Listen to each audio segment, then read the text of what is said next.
Hello, everyone. Today we are in the 7th chapter of the Gospel of Luke. We're reading verses 1 through 17. And in these passages, we're going to see Jesus perform two separate miracles. The first one is for the sake of a servant to a Roman officer. As you read, you'll see that this Roman officer has a faithful servant, and he's sick and perhaps dying. And so he sends messengers to Jesus asking for Jesus to intervene. This Roman officer apparently is very well liked by the Jews because he has been a friend to the Jews. As you read, you'll see that he actually built a synagogue for the people. And so they want to do their best to support him. We're going to pick up the story at verse 6. So Jesus went with them, but just before they arrived at the house, the officer sent some friends to say, "Lord, don't trouble yourself by coming to my home, for I am not worthy of such an honor. I'm not even worthy to come out and meet you. Just say the word from where you are, and my servant will be healed."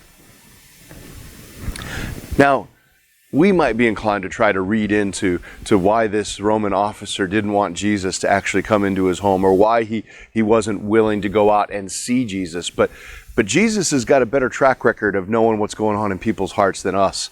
And this guy says it plainly. He just doesn't feel like he's worthy to be in God's presence. And Jesus is struck by that man's faith, and indeed does heal the servant from where he is. I think we could take a note from that. Sometimes we might not think that we need Jesus in our home, but whether Jesus is in our home or not, the truth is his power and authority can still affect our lives. Good news. Jesus wants to walk with you. He wants to be in your home and in your heart. The next miracle is the raising of a widow's son. Jesus and the disciples are approaching a village, and here's where we pick up the story at verse 12. A funeral procession was coming out as he approached the village gate. The young man who had died was a widow's only son, and a large crowd from the village was with her. When the Lord saw her, his heart overflowed with compassion. "Don't cry," he said.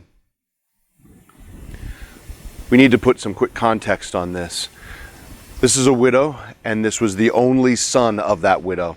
That means there's no male figure in her home.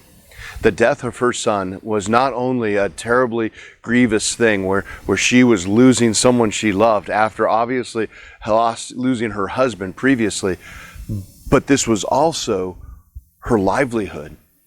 This event and the funeral and the support and outpouring of love that was coming from the community would end shortly after, and she would have no one in her house able to earn money. In a society like that of the first century, she was pretty much doomed at this point.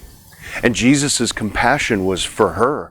I mean, here's a woman who's dealing with the two realities, one of having lost loved ones, and two, recognizing that she herself is about to be marginalized and probably die of starvation.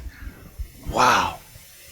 Now, I have no doubt that the young man who was healed, her son, was very happy to get a second chance at life. But Jesus' compassion was beyond just his life, but was for the sake of others. And we, I think, need to be aware of the fact that our lives are intertwined with so many other lives. A miracle here can have an impact way beyond what any of us can imagine. Which goes to show that as we think about how we live life, sometimes our acts of compassion for one individual may have a ripple effect that extends well beyond the people we've touched. So I guess the lesson for us today as we read these two tales of Jesus engaging and healing and restoring is that we need to know that Jesus does have power and authority in our lives, whether we acknowledge his presence with us or not. And he is able to see how intertwined our lives are and reach out, because his goal isn't just to heal individuals, but to restore all of us to be in union with him.